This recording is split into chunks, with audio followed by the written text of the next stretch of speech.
So yesterday we covered that Democrats were getting increasingly worried over a series of negative approval polls for Vice President Kamala Harris.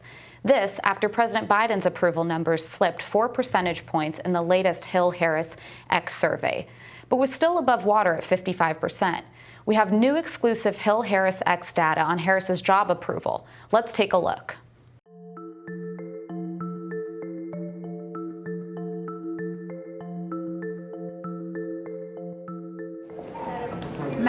Madam Vice President, your reaction to the bill passing? It's a good day. Elections matter.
The poll found 47% of voters said they approve of Kamala Harris as vice president, while 43% said they disapprove of the job she's doing.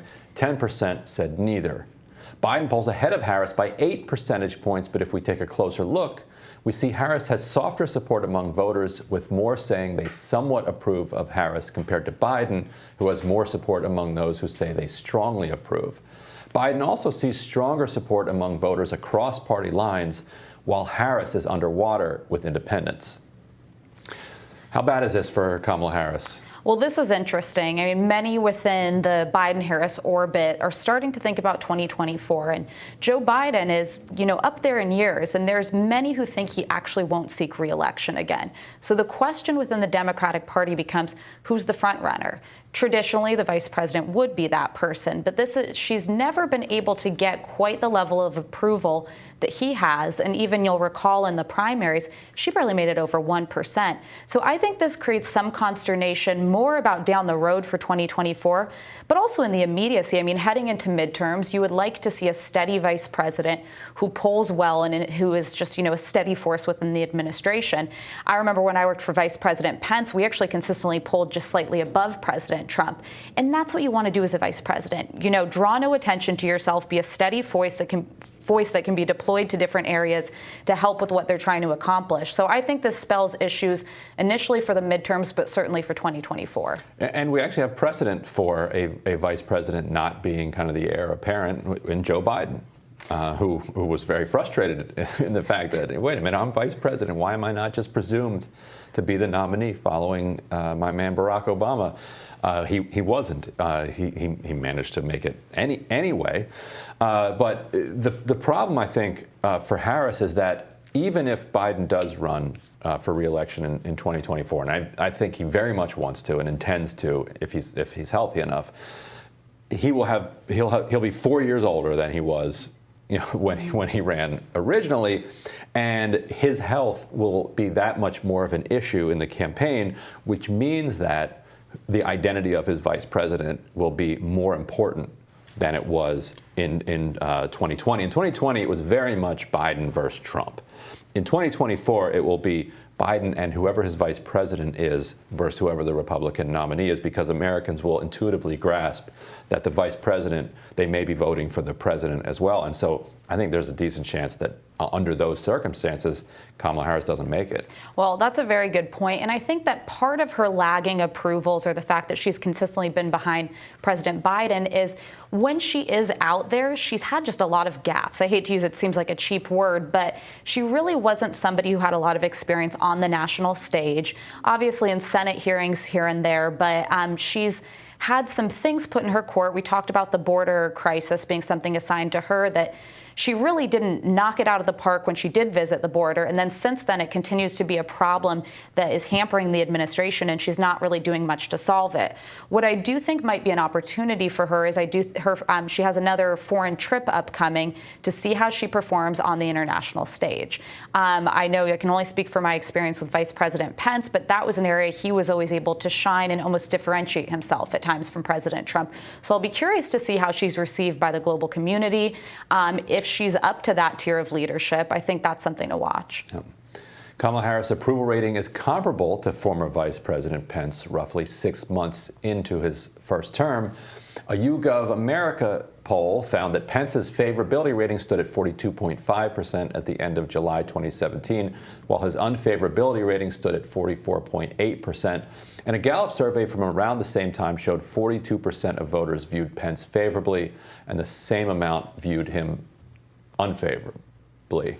Sorry about that. So a difference, though, I think, is that Harris is not faring terribly well, or relatively well, with Democrats. In the HarrisX poll, she's at 83%, whereas Biden is at, 93, 94%. Trump was, clocking mid-90s as well. In this era of polarization, you really have to have 90+% of your own party locked down. And if you don't, then you have no room for error among independents and Republicans. Am I right?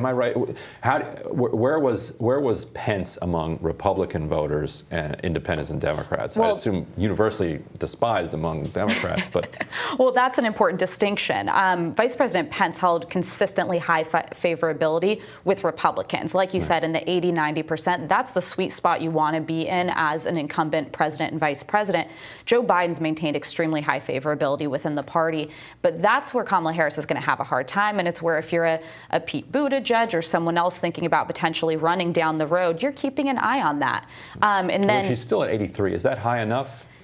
I mean, you want to be in the 90%. Right. And it'll be interesting to see how they use her in the midterms, because traditionally, the president and the vice president will be two of the, most vocal surrogates out on the campaign trail trying to help incumbents keep their seats. And I'm curious to see how a Kamala Harris plays in a moderate district that's, D+1 and could easily flip Republican. I would venture to guess she's not as strong in those districts as a Joe Biden, who has a bit more appeal with independents and with the more moderate side of the Republican and Democratic Party. Yeah, I would suspect they'll use her more for fundraising. The Hamptons, the Bay Area. She's always played well to the coasts. Right, yeah. Yeah, that seems to work quite well for her. On Monday, Mexican President Andrés Manuel López Obrador and Vice President Kamala Harris discussed migration, COVID-19, and the need to strengthen Central American economies. This, according to a statement from the White House. Before the call, López Obrador told the press he planned to talk to Harris about reopening the U.S.-Mexico border. More details of the call are expected to be released today. This is the kind of situation where you were saying she could perhaps shine on, but it also is reflective of the toxic politics that she's handed by President Biden. Yes, and I think, this is a step in the right direction in that she's, engaging President Obrador, and it looks like he's trying to work with her. But I juxtapose it with the Trump administration. We were talking to the Mexican government very regularly on these migration issues. It's something that hurts the Mexican population almost as much as it does the U.S. It means that we're incentivizing cartels to trek through Mexico into the U.S. I imagine that, this could be a productive conversation. I'm just not sure that it's going to spell much in terms of policy changes. And when I want to know what's going to happen with immigration in this administration and dealing with the border crisis, I look at Secretary Mayorkas. He's been much more engaged on this issue. I think he has a much better read on what's actually happening on the ground. And something, you and I talked about yesterday is you have facilities with migrant children, with, individual single migrants that are overcrowded. They're, covered in the foil blankets. They're next to each other. They're not getting proper health treatment. They're not getting COVID vaccinations.